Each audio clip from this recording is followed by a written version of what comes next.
The Skoog is a new universally accessible musical instrument. It's designed for use by children or adults with special needs, or in fact for use by anyone. It's soft, it's easy to play, it's robust, and it can be customised to suit anyone's abilities.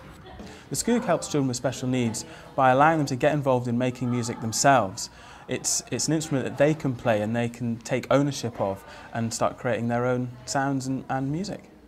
Traditionally, instruments are the shape and size and made of the materials they are because of the sound that they need to make.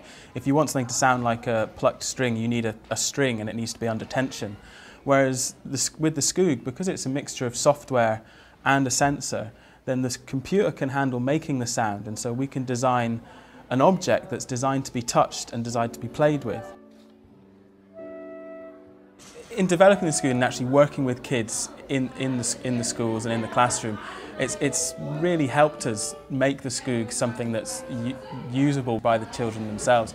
They've informed us massively on how it needs to work, and they've given their opinion on colours and design, and just the feedback that they've given to us has been just marvellous. It's just so enriching, and it's really inspiring to actually work with these kids, particularly when you can provide them with an ability to start playing their own music as opposed to just taking part through listening and listening to other musicians and really learning from them.